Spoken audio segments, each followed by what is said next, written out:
নারী ব্যবসা করে, যারা মাদক ব্যবসা করে, একই ব্যক্তি গোলাম সারোয়ার আপেল, তার বিরুদ্ধে অসংখ্য অভিযোগ। তার বিরুদ্ধে 1 মিলিয়নের মতো সৌদি রিয়ালের মামলা রয়েছে। সে প্রবাসীদেরকে ঠকিয়েছে, তার বিরুদ্ধে বিভিন্ন এজেন্সি মামলা করেছে।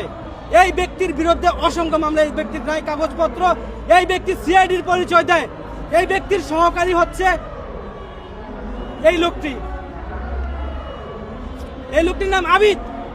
এই লোকটি সৌদি সিআইডির ওয়াকি টকি হাতে নিয়ে যাকে তাকে হুমকি দিচ্ছে, দিয়ে বলছে তার লোকেশন কোথায়। আপনারা যদি প্রমাণ চান সাংবাদিকেরা, আমার হাতে প্রমাণ আছে।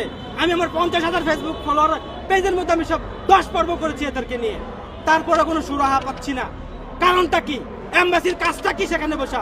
অপরাধীদের কি সহযোগিতা করা, না প্রবাসীদেরকে সহযোগিতা করা? কি জন্য তারা এখানে বসে আসছে?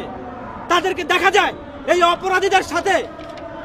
অপরাধীদের সাথে বিভিন্ন প্রোগ্রামে, বিভিন্ন জায়গায় তারা গিয়ে এখানে আনন্দ মাস্তি করছে, বিভিন্ন প্রোগ্রামে তারা দাওয়াত পাচ্ছে। যারা অভিযোগ করছে তাদেরকে দেখাচ্ছে যে অপহরণকারী যারা, তাদের সাথে এমবাসির ভালো সম্পর্ক, যার জন্য এমবাসিতে গিয়ে এখন মানুষ ভয়ে কথা বলতে চায় না। এরকম যদি হয় অবস্থা, দেশের অবস্থাটা কি হবে আপনারাই বলেন না? এমবাসির কি এই পদক্ষেপ নেওয়া উচিত? একজন লিস্টেড অপরাধী, সৌদি আইনে কালো তালিকাভুক্ত, তিনি যদি এমবাসির অসাধু কর্মকর্তাদের সাথে ভালো সুসম্পর্ক রাখে, তাহলে সেটা কিভাবে মেনে নেওয়া যায়? আপনারাই বলেন। এই দেশের প্রবাসীরা ওই দেশে যায় কেন? যায় তাদের ফ্যামিলিকে সুখে রাখার জন্য, বাংলাদেশকে ভালো রাখার জন্য, বাংলাদেশের ভাগ্য চাকাকে সচল রাখার জন্য। সেটা কি করতে পারছে? সেটাকে কারা নষ্ট করে দিচ্ছে?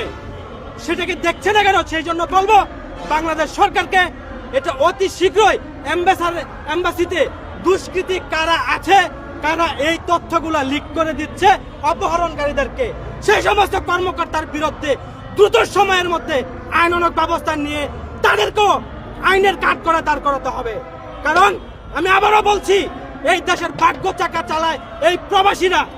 তারপরে আরো একটি বিষয় আছে, এই চক্র যখন এদের মুখোশ খুলে দেবে, তখন এই ফেসবুক পেজ থেকে এই ভিডিওটি আপনারা দেখলেই বুঝতে পারবেন, এডিট করে গলা বসিয়ে বিভিন্ন প্রবাসীদেরকে, বিএনপিদেরকে বিশেষ করে টার্গেট করে অপহরণকারী, নারী ব্যবসাকারী, মাদক ব্যবসাকারী বিভিন্ন অপবাদ দিয়ে অপপ্রচার করছে।